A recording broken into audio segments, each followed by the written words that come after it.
Life with Liliana and Friends. Good evening and welcome to this evening's episode of Life with Liliana and Friends. Thank you for making time to join us, and thank you for all the great feedback on the discussions we've had so far. And as you know, we've been unpacking different things, and right now we're sitting in a space where we're exploring why our children are not thriving, or why they don't grow into the world-class citizens that we'd love them to be. And so you would remember from Edwin's episode that there are a number of different things that impact this, and especially social issues. You know, you can have a brilliant child that will get caught up in the wrong crowds, maybe in my example, some turbulence at home, and that affects children in different ways, and they just lose their way. Today, we're going to take another look, another perspective to something that affects children in a bigger way that even I didn't realize just how big an impact this issue had on our children. And I've invited a dear friend of mine to come and join us today. She's here for just a little while. Letitia Shelton is her name, and she'll be speaking very shortly. But Letitia and I met very recently, and I just love that we have a heart for the same things. I've just been amazed at how big a heart she has for Fiji, and specifically talking about pornography and how it impacts not just all of us, but specifically our children, and how that relates to things that we see like domestic violence, rape cases. So when we wind this back, some of you may have heard me talk about already the importance of us getting down to the root cause of issues before we try and come up with solutions. So Letitia is based in Toowoomba. Welcome, Letitia. I should welcome you first before I start talking. That's okay. Thank you for making time, because I know you're so busy. So I really appreciate you coming on the show. And so you lead an organization called City Women in Toowoomba. And you know, Tisha's so funny because we message sometimes, and then I ask her, oh, what are you doing tonight? Like a Friday night. Oh, I'm going to the brothel, and then I'll be at a strip club. And so if somebody saw our messages and not know what you do, you'd think that, you know, you're like pervert, or you know, or a sex worker. Or a sex worker. But her stories are fascinating. So I'm not going to take up too much time. I'd like you to introduce yourself, if you don't mind, and the work that you do. Also, fun fact, Letitia went to ACS. She is familiar with Fiji. She did YWAM here in Fiji, and then got sent to Rotuma. Yes, for 3 months, was it? Mm-hmm. For 3 months. So she's got strong ties to Fiji, and not only her, but your family, right? Because then I met her dad recently, beautiful man. But why don't you tell us about what you're called to do and what you're doing in Fiji? Yeah, sure. Thank you. I started an organisation about 22 years ago in Toowoomba called City Women. I have a big passion for the unity of the body of Christ. I believe that the church is in a city to bring God's kingdom, to bring light, and we've got to do it together. So I became aware of the underbelly of my city 22 years ago and thought we've got to do something and we've got to work together. So I began to pull women together across the churches, and we started looking at different areas, from just the lack of help for pregnant single teens to the refugees. Thousands of refugees were arriving in our city. A brothel and strip club opened, so we started looking at these needs and finding out who was passionate and who wanted to move into those areas. So that's been something I've been doing. But in the midst of that, I became aware of the issue of pornography and how it was fueling so much of the domestic violence, the rape, the incest, the abuse. Yes, and also sex work, right? Absolutely, sex trafficking. It's all one big happy family. Yes. Which produces a lot of sad results, particularly on our young people. So in 2016, I launched a campaign in our city called A City Free from Porn. Wow. With our mayor, with the hopes not to ban porn. I don't have that power, but to really raise awareness to parents, to society on the harms that porn is doing. Yes. So that's become a big passion because that is at the bottom of a lot of these social ills that we're having to deal with. Yes. So I found myself back in Fiji because one of my ACS classmates invited me in 2019. Who was that?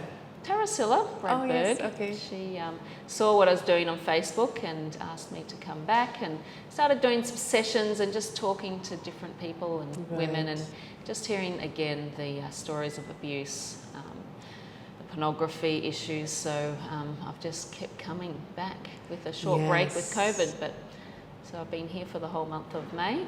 Oh man, bless great. you. You're such a gift. Okay, let's talk about pornography. It's definitely not something that we talk about in our Fijian families. And as you know already, we like to talk about a lot of these things that we don't normally talk about on this show. So when I was a child, pornography was a Playboy magazine. And just really, they were mostly clothed. But now I'm really interested in what it is today. What does it look like today? And in Fiji, who is watching this? Is it just the men? Because when I think of pornography, I'm like, oh, this is the men. So what is it, and who is the audience in Fiji? Yeah, look, with the invention and the development of the internet, I've heard people describe pornography as just film prostitution, really, Wow. and it's just so graphic. 88% of pornography is violence against women, so I don't want to go into too much detail on the show. I don't know if you have a rating, but... We don't, and I think you can go into whatever detail you think is Okay, necessary, because sure. sometimes we just need to hear it to realize how bad it is. Yes. So you'll have, you know, there's multiple partners, there's choking, there's slapping, there's pulling hair, there's stuff going in every which way. Now, I don't Yes. watch this, but I read it and research it and go to a lot of conferences and seminars, so that's how I know. And then talking to people who have been involved in the industry. So it's highly violent, very degrading. The problem with pornography is that women look like they're enjoying it. Yes. And so women who watch porn think, oh, this is what I've got to do. But yeah, it's very degrading on women. So in Fiji, who is watching it? Everyone, particularly our young people. But 1 in 3 visitors to websites are women as well. Wow. And I've had, I guess because I talk about it openly, so I've had a lot of Fijian young women come and tell me their struggles, their current struggles, their past struggles. Yes. So the porn industry has captured our men. They've done a really good job at that. Yes. And now they're after the women. So they're putting a lot more storylines. Women love stories, so they're trying to capture us and our emotions. Wow. And it's having a huge impact on them. Wow. So when we say men and women are both watching it, what about ages? Is this mainly adults? No. The average age of first exposure to porn is around the age of 8 now, between the age of 8 to 11. But and in Fiji, even more so in Australia, I see more little kids in Fiji running around with phones. I was just at a settlement on Monday night, and all these young kids sitting there with phones. Yes. And I had a few chats to parents who just had no idea. Yes. And so it's the young, and the porn industry, it's predatory. So it's a $150 billion industry with men in suits sitting in offices trying to work out how they get porn in front of your children, because when they do and they capture them, then they're going to be part of the sex industry for the rest of their life. Wow. So they're very smart. Yes. In how to get in front of our children. Yes. I heard a story of a young girl who just wanted to make cupcakes. And so she Googled a cupcake recipe, and the porn industry knows that little girls want to make cupcakes. So up popped a porn star called Cupcake. Wow.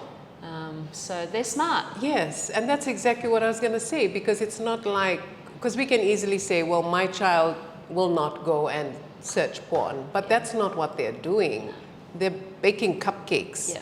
And then Madam Cupcake is appearing on the screen. Yeah. And so, I mean, they're not really as in control of it as we'd like. Not at all. It's sickening, really. It is. It's. We should be outraged. Yes, we should be.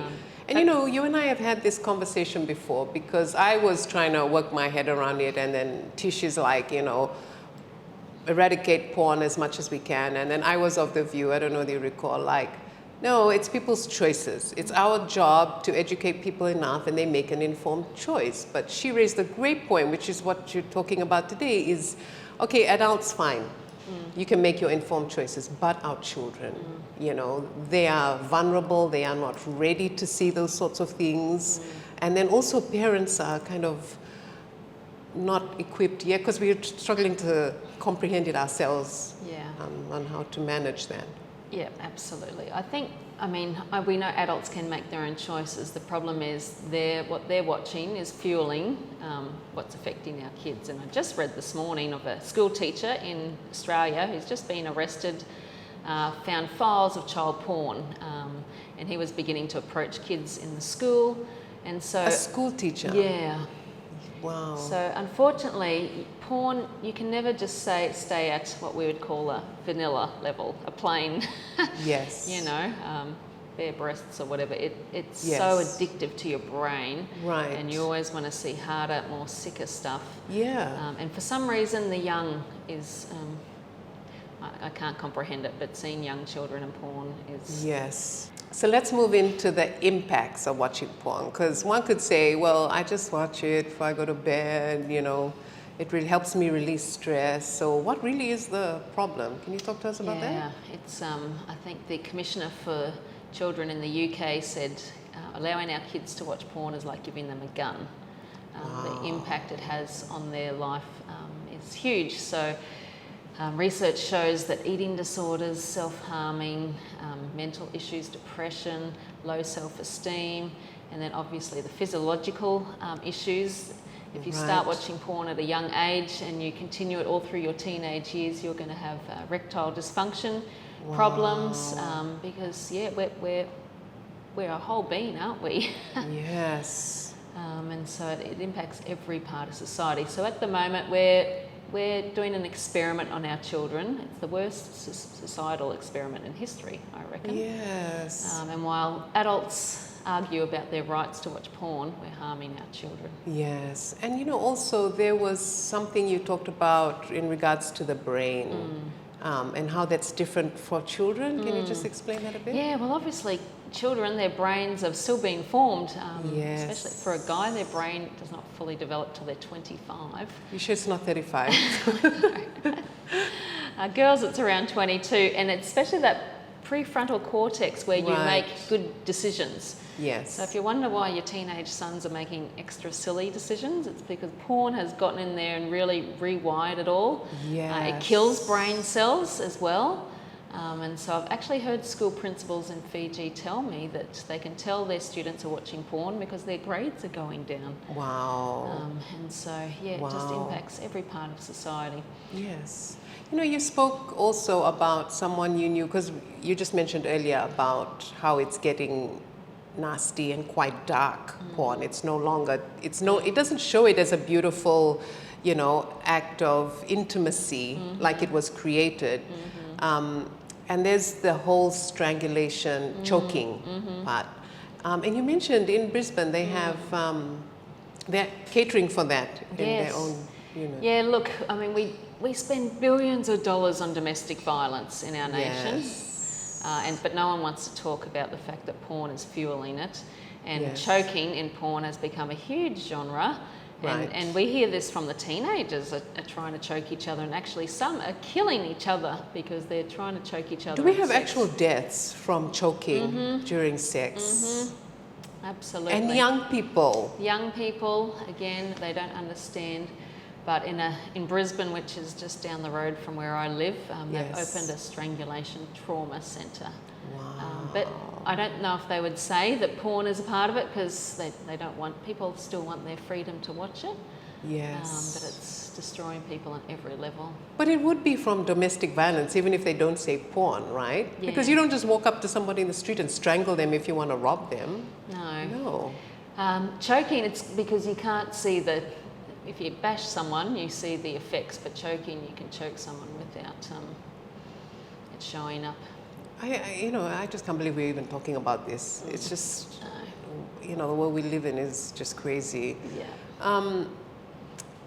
I'm just thinking about us in Fiji, right? Because we often think this is a problem for the white man or the white person in the Western world. Do you know whether we actually produce pornography in Fiji? Absolutely. Really? Absolutely. I won't tell you what to type in, but yeah, I mean, these days, back in the day, you know, it was a big setup, there were lights and cameras, but these days you can produce it on your phone. So some of the big porn websites, you can not only access porn, but you can upload it. You can have your own YouTube account almost. Yes. And so the problem with this right now is that we're finding that a lot of particularly males have filmed raping or gang rape Yes. crime scenes, and they're uploading it onto porn. Wow. So at the moment, Pornhub, the biggest porn website, is facing a lot of court cases coming up because finally some women are standing up because they've asked, please take this down, you know, Yes. the trauma it causes, and to know that this is out there. Yes. And so, yep, look. And you mentioned a case where in Fiji, I think someone was watching and saw somebody they knew there. Yeah, it was actually a pastor. He said what stopped me from watching porn was at a young age he had to buy it on the disc back in those Yes, days, and yes. took it home and was watching it with all these uncles, and suddenly his niece shows up as the woman, and he ran over and turned it off. Wow. The deal is, it's not, I mean, porn just doesn't come through websites. There's so many, TikTok, 90% of TikTok is porn. Yes. There's another social media platform called OnlyFans, Right. where you can produce porn in your bedroom and people have to subscribe to your, it's like a Facebook, but they've Yes. got to pay and subscribe to see what you're doing. And I made an Right. account for myself because I just wanted to, and I saw many Fijian young women on there. I was checking out who in my city was on there. But I thought, oh, I wonder what's going on in Fiji.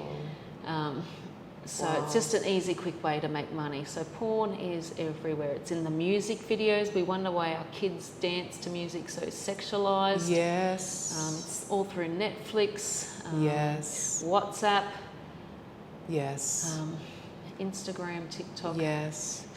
And so it's affecting our children, it's taking over their brains really, because what I've heard is, you know, because it's so addictive, you get to a point where you're thinking about when can I watch next, Absolutely. and, you know, sitting in class and thinking about this. But from an adult's perspective, I've learned, you know, having been stalking you and following you around, is that it's actually strengthening, if you like, the industry of sex workers. Absolutely. And this is a positive for those who advocate for sex workers. But they did also say that it's quite dangerous because of the whole acting out. So is that something that we see as a result of watching this, that married men and women would? I've had married women tell me, I get everyone's stories after I talk, they come up, and this one married woman said, I could tell he started watching porn because he wanted more violent sex. Wow. So it just begins to, you know, things begin to change. I mean, porn is the number one sex educator. And it's educating us to be violent, degrading. It's not the beauty of what God created it to be. No. And we're not talking about that to our young people. No. We're not giving them a vision of something greater. We're silent, and the porn industry is educating our young people on sex. Yes. Man, you and I can go on and on talking about this forever. Yes. And there's a great book that Letitia's released called Disruptive Voices of Women in Fiji. And you have a beautiful girl who talks, young Fijian girl, who became addicted to porn in her early teens. I think she started watching it when she was 14, 15. But imagine, she came from a good family. She comes from a good family that goes to church. But she became addicted to it, and how she talked about it affecting her self-esteem and her first experience of sex. She just felt like she wasn't good enough because she wasn't like those porn stars. And just to your point on what you just said, it's so right. Sex is supposed to be something beautiful. God created it to be beautiful, and now there's, you know, the beauty of sex has kind of been taken out. We don't value sex and our bodies as much as we should, but we're also not telling our children that it's a healthy thing. It's kind of, because again, linked to our culture, it's kind of, we don't talk about it. And I remember when I was growing up, I was told, All you need to know is that you just don't have sex till you get married. And that's not enough for a young, child a young adult that's exploring. And now even more so because it's in their faces. We didn't have internet at that time. We're just like moving into the last part of our conversation. And I want to talk about like really what can we do? Yeah. So if we could talk a little bit about the role of us as a community. Yeah. So how can we help as individuals? Yeah, I think the first thing is to really start talking about it. Right. Parents have got to, do not dare give your kid a phone, your child a phone, without Right. having a conversation around pornography. And it might just be a matter, because how do you speak to your 3 or 4 year old about Yes. porn? Yeah. So it's age appropriate ways of maybe just saying, you're going to see, maybe if you see naked adults or naked people pop up, come and tell mum. Come and have that Right. conversation. You won't be in trouble. Yes. Because at the moment stuff's popping up, they're seeing it, it feels good, but it looks bad. So it's kind of this, awakening but shame. Right. And then they're curious, so they continue to search. And we're silent. So at least, my mum always taught me, don't touch a hot stove, it will burn you. You wouldn't go up and put your hand on it. So we've got to tell them. I mean, I wish we didn't give our kids phones at that age. Yes. I really wish. It's not good. Even if they're not watching porn, it's still not good for their brain. Yes. Way too much screen time. So I think helping to empower parents. I'm sorry, parents, but it's not easy for you as Fijians to have these conversations, but you have got to. Our silence is killing them, and we just can't afford to be silent in this place. Yes. But I think as a community, the church, I mean, most people go to church, and we don't address these issues that our people are faced with day in, day out. Yes. I've become known as the R-rated pastor in my church because every time I get up, I'm mentioning something, and I weave it into communion. Right. Our everyday life is relevant to the gospel. Yes. And there's scriptures in there, and so church leaders, not just on the side as a youth group, but it should be Sunday morning stuff as well. Yes. Because it's such a big topic. Yes. Our sporting clubs. I've heard young men in my city who had addictions for 15, 20 years, they said if someone had just spoken up and told me it was wrong, like if a role model in their life had said, don't watch this, that would have changed. If their sporting coach said, don't watch this. Yes. So we've been so silent. Yes. But the problem is the role models are watching pornography themselves. Well, yes. Because we're talking about parents having that conversation, but the reality is a lot of parents are indulging in pornography. Mm-hmm. So what if they want to get help? How do we, because Fiji is so small, and if somebody came and asked me today, I would know I'll come running to you, actually, like I've already done. But where can they go if they, know what our churches are like, Letitia. We're still on this journey of being united ourselves, but we don't necessarily have the skills in all the churches. So where can they go for help?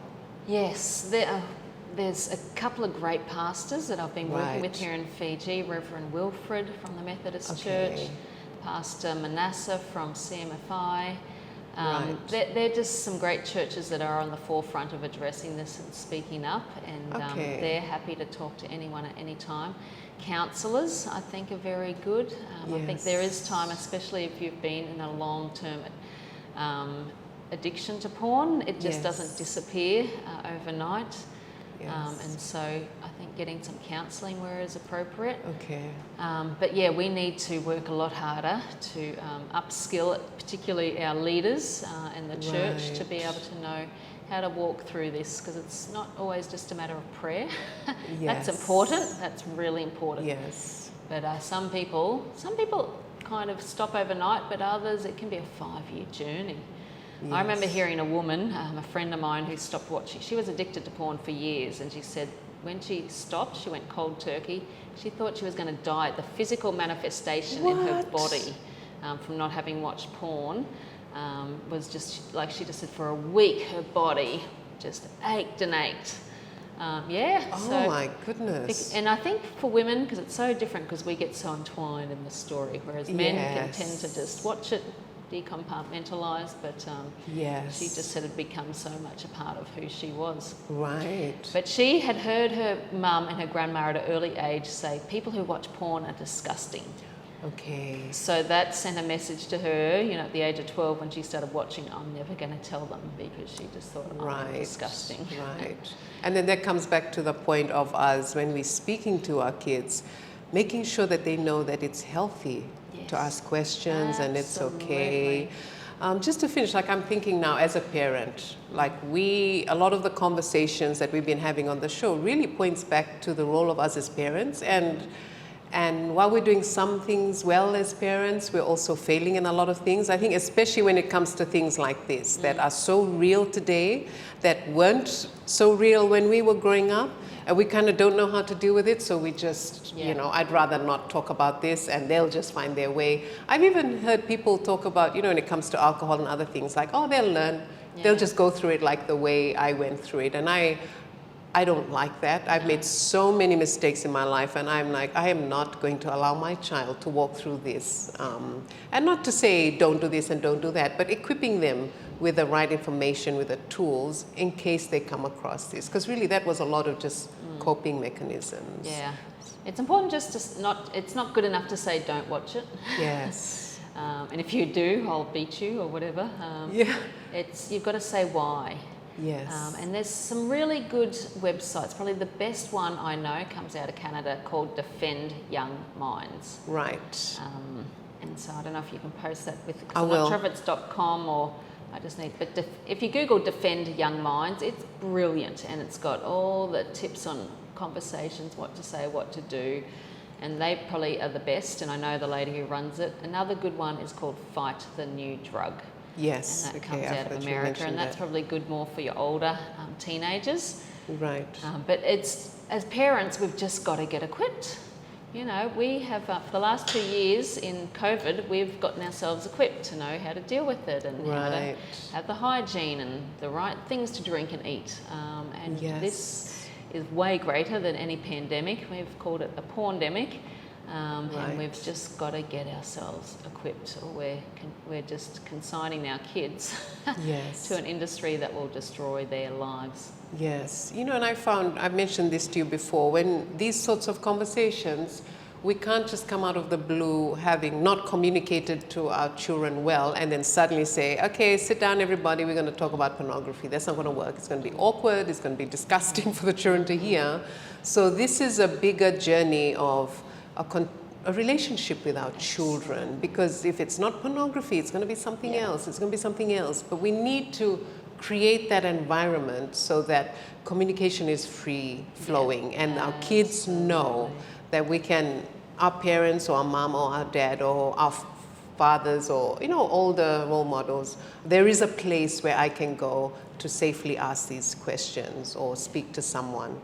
Just to end, can you think of any examples of some good, the way some parents have handled this well? Yes. One of my good friends back in Australia, he's a pastor, but he's got a 9-year-old son, and he started engaging and helping me with this in our city, and he thought, oh, I better talk to my 9-year-old son about it. And so he had the conversation and said, when you see it, come and tell Dad, you won't be in trouble, we'll talk about what you've seen. And then that week, his son was at school where another friend showed him porn on his phone. This is 9, primary school. And my friend's son said, I know what that is and I don't want to see it, and walked away. And went home and told his dad. So that's, you know, at that age is so important, because if you're trying to do that at age 15, where there's a lot more peer pressure and pressure to engage in this stuff. So starting 8, 9 is just so important. So that's good. We've got to equip our kids with what to do when it happens. And I like that, because he didn't give too much information, because like you said, it needs to be age appropriate. At age 8 or 9, we don't want to go into the depths of bestiality and choking. Exactly. It's just, that's a great one. Yes. If they see it, just come and let us know. But again, you need to have that relationship with your kids in the first place. It won't happen overnight. Absolutely. So if anything, you know, I hope that encourages some parents. This is a great time to just start creating that environment in your home, because the time will come. And maybe they've seen it already. And I had mentioned my son came across pornography at around 6, 7, and exactly what happened there. So my children didn't, well, my daughter's 22, so she's got a phone. My son is 12, he doesn't have a phone, and he's not getting a phone anytime soon. But even if we try our best to protect them that way, others have it. So they're influenced from the outsides, and that's what happened. One of his friends came and just said, oh, do you know what sex is? And he's like, no. Oh, well, just put it in Google. Do you have a tablet? He said, yeah, he has some game time. And he uses my husband's tablet. But I guess that's another practical thing we can do, is to have these controls in our home, which is how we found out about my son. Just checking, either checking the history or putting in parental controls. That's a thing. You can get it for free. History is a very easy one to do. And I think as they get older, they'll learn how to delete their history. But while they are young, that's something parents can do today, actually. Go and check the history. Actually, maybe some parents will be deleting their own history. Let's hope not. But think about parental controls. Those are just a practical tip. But we've talked about a lot. And thank you, Tish, for your heart. Thank you so much for giving so much of yourself to Fiji and for this cause. And thank you for just making it your business, because you could just stay in your space and be like, listen, Toowoomba is a huge, because that must be significant. I mean, I know your fight is huge there, and you ruffle a lot of feathers and you piss people off. But thank you for making the time to come and do it here, because this is, you know, we're always talking about the next generation and how we need to prepare them well. And these are our leaders. These are what's going to take our country forward. And it needs to be better. So you've been awesome, and you're such a beautiful friend to me. You're such a gift. And thank you for making time. My pleasure. Keep going. I will. Don't worry about that. Well, thank you, everybody, for joining us this evening. I hope you've learned something new, and I hope for some of you, this has ignited an urgency. This is not a small problem. This is a significant problem, and it's not just in isolation. We can see the number of rape cases are going up, domestic violence is going up, and while it might not be 100% due to pornography, I reckon it's very easily above 80% the core reason why we are, you know, abusing each other, really, and getting younger and younger. And this is, I for one as a parent do not want this for my children, and I'm sure none of you do too. So thank you for watching. I hope you've caught the websites. They would have been up on the screens. If you need help, Reverend Wilfred and Reverend, is it Reverend Manasseh or Pastor? Pastor Manasseh. So we actually haven't asked them, but they will see their names on the screen, and I know that they will make time.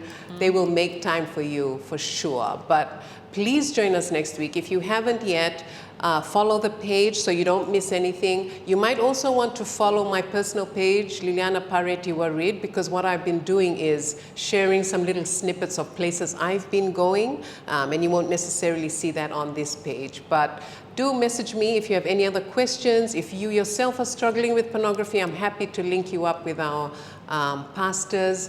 But until next week, I hope you have a very safe week. And thank you for joining us again this evening. Binakubakaliv. Life with Liliana and Friends.